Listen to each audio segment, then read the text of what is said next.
Halo guys, kembali lagi bersama saya Stephen di channel Bro View Series. Kali ini saya akan melanjutkan kembali alur cerita film dari Viking. Dan sekarang kita masuk ke season 6 episode yang ketiga dan keempat. Untuk itu sebelum masuk ke ceritanya, seperti biasa siapkan apa? Ya tentunya kopi dan nutbray untuk menemani kalian dalam menonton alur cerita film ini. Dan sekarang kita masuk ke filmnya.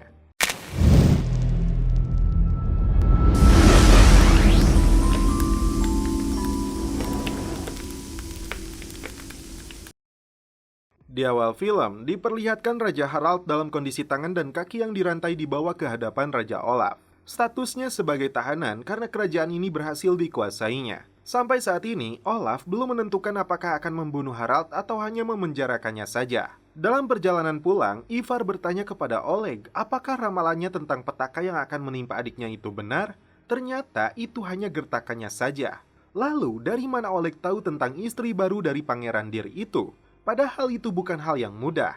Rupanya, Anna adalah salah satu mantan selirnya yang meminta izin untuk menikah dengan adiknya. Karena sudah mulai bosan, Oleg mengizinkannya dan ternyata si Anna berakting pura-pura ketakutan. Wanita ini bernama Ingrid yang bertugas sebagai pelayan Gunhild. Selama ini, dia melirik Bjorn tanpa rasa takut. Dia begitu percaya diri akan membawa keberuntungan dan kejayaan untuk Bjorn jika menerima dia di sisinya. Dia tidak masalah meskipun Bjorn sudah menikah. Untung saja Bjorn masih kuat iman untuk menolak wanita ini. Fitzek yang sering kali mabuk-mabukan mengalami gangguan jiwa karena dihantui kematian Tora yang tewas dibakar hidup-hidup oleh Ivar. Puluhan wanita dari mulai gadis hingga jandoi berdatangan dari berbagai penjuru desa untuk meminta pekerjaan dari Lagertha karena suami mereka kebanyakan telah tewas dalam peperangan. Tak hanya dihantui kekasihnya, Fitzek seakan melihat Ivar duduk di sana menatapnya. Kondisi kejiwaannya makin memburuk karena dendamnya kepada Ivar yang begitu besar. Sampai di kerajaannya, pengawal Oleg ditugaskan untuk mengawasi Igor.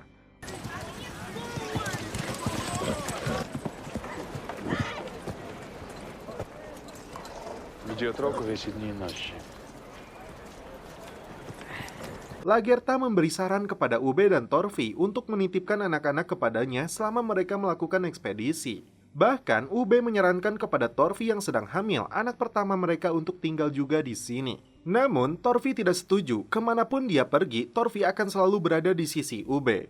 Upacara persembahan kepada dewa digelar untuk keselamatan dan kemakmuran lahan yang dikelola Lagertha.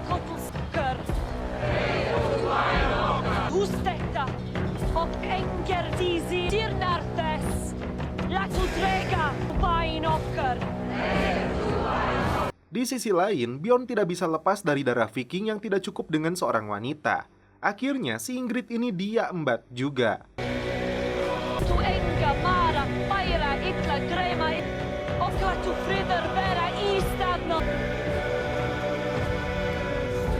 Come here, Bia.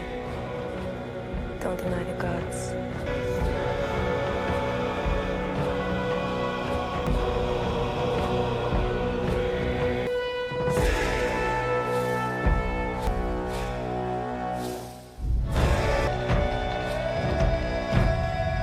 Bersama pasukannya, dia berlayar untuk membantu Raja Harald.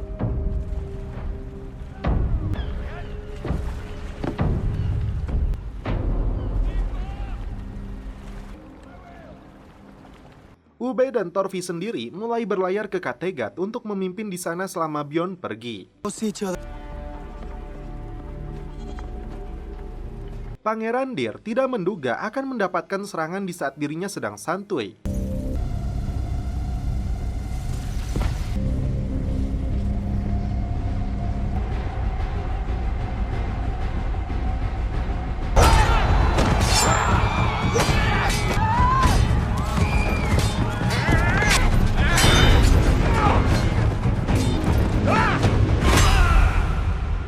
Sementara itu, mantan pengawal Ivar yang disebut orang hutan mulai melakukan pembantaian kepada para penduduk di mana Lagertha berada.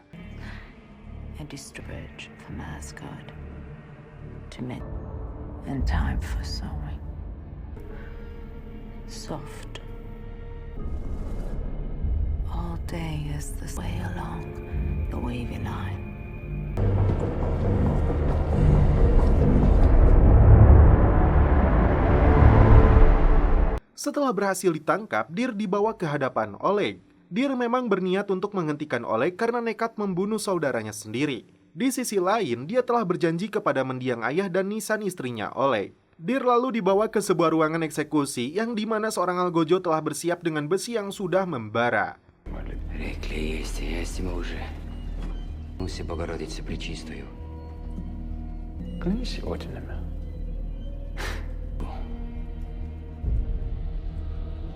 Так, Оля.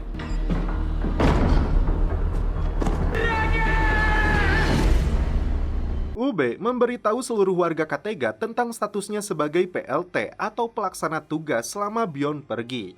Selain itu, Ube telah menjalin kerjasama dagang dengan Raja Alfred di Inggris dan Duke Rollo di Frankia.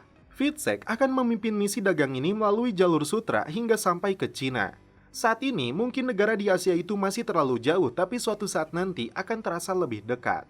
Ube meminta dukungan mereka semua dan bergabung menjadikan Kattegat sebagai salah satu kota terbesar di dunia. Sayangnya, Fitzek sendiri semakin parah karena kecanduan narkoboy. Penduduk desa melaporkan pembunuhan dan perampokan sekaligus pemerkaosan yang mereka alami kepada Lagertha.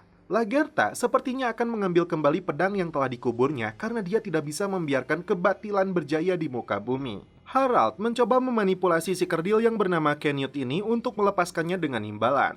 Canute meminta dijadikan raja. Dengan serius, Harald berjanji akan mengabulkannya, tapi Canute bukan orang bodoh yang mudah percaya. Benar saja, Lagertha mengambil lagi pedangnya yang sudah terkubur.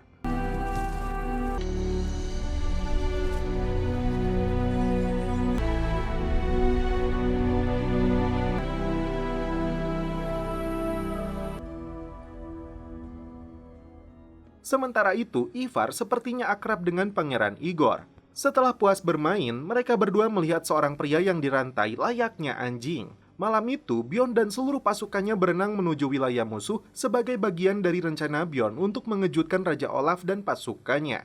Tadi diduga, Olaf telah mengetahui rencana ini. Seluruh pasukan Bjorn dikepung dengan api dan kemudian ratusan anak panah dilepaskan untuk membantai pasukannya. In the water. I can't see any guards. But I can see us. Of humanity.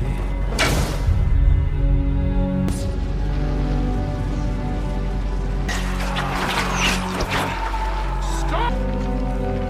Let him! They yell at each other of corpses. A feast! A feast for...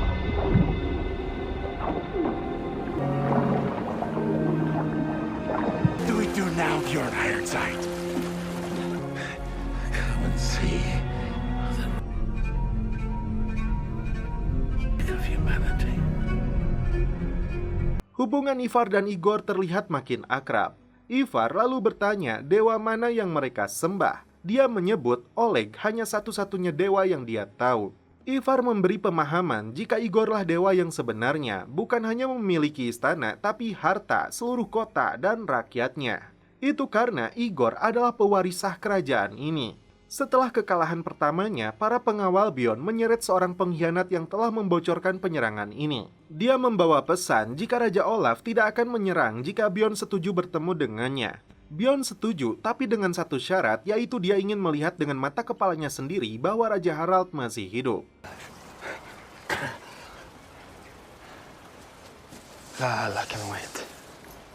Lagertha mengumpulkan penduduknya setelah tersiar kabar desa-desa sekitar mendapat serangan dari kelompok bandit. Lagertha mengajak mereka semua untuk mempersiapkan diri menghadapi mereka. Rupanya, beberapa dari mereka bukan ibu-ibu rumah tangga biasa atau emak-emak yang hobinya ngerumpi, tapi mantan prajurit yang pernah ikut berperang dengan Lagertha. Beberapa anak muda bertugas untuk menjadi intel, sedangkan anak gadis merawat hewan ternak. Dan aki-aki ditugaskan untuk menjaga persediaan gudang makanan. Busur dan panah harus segera dibuat secepat mungkin. Tapi, selalu ada yang pesimis mereka akan mati karena tidak mungkin menghadapi para bandit itu.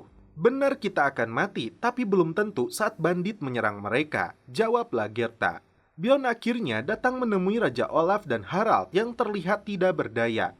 Harald meminta Olaf untuk angkat kaki dari kerajaannya jika kekuasaannya di tempat ini serasa mimpi. Begitupun dengan Bjorn, meskipun jumlah pasukannya menipis, tapi dapat melemahkan kekuasaan Olaf yang usianya sudah semakin menua. Olaf bisa saja menyerang habis-habisan untuk membantai seluruh pasukan Bjorn, tapi dia akan berpikir dulu apa yang akan diputuskan terhadap mereka. Seluruh penduduk Lagertha bahu-membahu mempersiapkan persenjataan untuk menghadang serangan dari kelompok bandit. Di sisi lain, dia harus menjaga kedua cucunya, anak dari Bjorn dan Torfi. Sementara itu, Ube menemui Fitzek yang makin terjerumus dalam lingkaran narkoboy. Dia membangkitkan semangat adiknya untuk mengemban tugas sebagai perwakilan dagang ke timur melalui jalur sutra. Dia harus membuat kesepakatan dagang dan koneksi di sepanjang perjalanan. Meskipun kondisinya belum membaik, Fitzek bersedia dan berjanji tidak akan mengecewakannya. Bjorn meminta Kjetil menceritakan apa yang sebenarnya terjadi di Islandia antara Floki dan para pendatang. Saat pertama datang, mereka kesulitan makanan karena panen pertama gagal. Lalu, ada anggota kelompoknya yang jahat bernama Eyvind. Dia menyalahkan Floki terhadap semua masalah yang timbul selama di sana. Mereka lalu membangun kuil untuk Thor, tapi Eyvind dan keluarganya malah membakarnya. Putra dan anak perempuannya yang sedang hamil tidak luput dari sasaran mereka. Kjetil mengaku tidak melakukan balas dendam karena Floki melarang. Tapi akhirnya Kjetil mengaku telah membunuh Eyvind dan semua keluarganya. Sebagai Viking, dia punya harga diri dan Kjetil bersumpah tidak tahu dengan hilangnya Floki karena dia sama sekali tidak menyentuhnya. Selama Floki belum ditemukan, Bjorn tidak bisa percaya dengan pengakuannya. Fitzek mengalami sakau parah dan tidak bisa mengendalikan dirinya. Wanita ini terpaksa mengurung adik Ube itu. Karena kondisi Fitzek makin buruk, Ube tidak bisa memberinya mandat ini. Karena itu, dia tugaskan salah satu anak buahnya untuk memimpin ekspedisi ini. Tidak ada lagi kesempatan bagi Fitzek karena telah mengecewakannya. Ivar selalu muncul menghantui pikirannya hingga dia makin gila. Mimpi yang sama dialami oleh Ivar. Saat terbangun, Igor berada di hadapannya untuk bertanya apakah benar tanah dan langit ini adalah miliknya. Ivar meyakinkan bocah ini suatu hari dia akan mempercayai ucapannya. Oleg memberitahu Ivar jika dirinya telah melakukan mobilisasi langsung pasukan dan armada besar untuk serangan ke Skandinavia. Ivar senang Oleg mau membantunya, tapi dia juga sadar jika mereka berhasil, Ivar akan menjadi penguasa bonekanya. Oleg marah saat Ivar mengaku sebagai dewa. Dia mengancam akan memasukkannya ke dalam peti jenazah seperti yang dia lakukan kepada istrinya jika Ivar berkhianat. Tiba-tiba, Oleg kembali bersikap lembut percaya jika Ivar keturunan Odin. Olaf kembali memanggil Bjorn dan Harald untuk memahami cara berpikirnya yang jauh lebih modern, meninggalkan cara lama karena ini saatnya untuk terlahir kembali. Ini waktu yang tepat untuk memilih raja dari seluruh Norwegia. Raja yang mampu menyatukan seluruh rakyat yang dapat diandalkan dan dihormati. Dan menurutnya, orang yang tepat adalah Bjorn, putra tertua dari Ragnar Lodbrok yang agung. Tak cukup dengan keputusan dari Olaf saja yang sudah siap melepaskan kekuasaan dan kerajaannya demi bersatunya Norwegia. Bjorn dan Harald harus mengumpulkan raja-raja dan jar lain di seluruh Norwegia agar sepakat dengan rencananya. Sepertinya dalam hati Harald, dia tidak setuju dengan rencana ini karena sejak dulu dia berambisi untuk menjadi raja Norwegia. Para bocah di hutan memberi kode kepada teman-temannya setelah mereka melihat datangnya para bandit itu. Salah satu dari mereka dudurukan agar muncul asap sebagai tanda peringatan.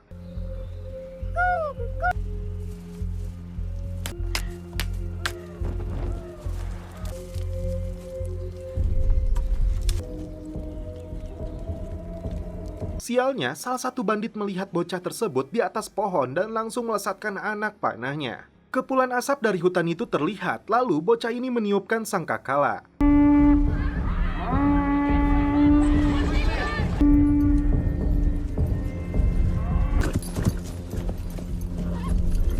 Saat para bandit ini sampai di desa, dari atas bukit puluhan anak panah langsung dilepaskan. Dan saat mereka masuk, Lagertha dan emak-emak langsung menyerang. Boys signal to them, maybe they all run away.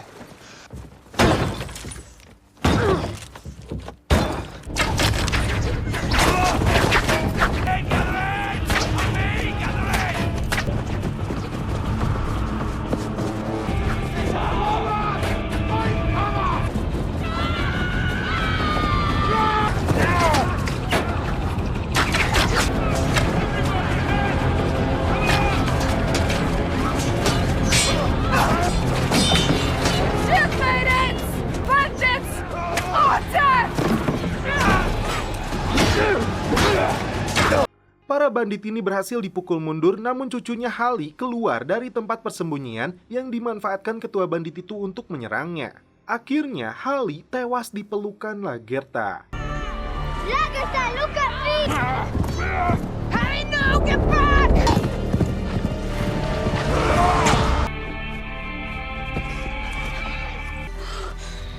Poor Andy. Odin will take you to Valhalla, warriors and heroes of our time. Special because your father is Bjorn.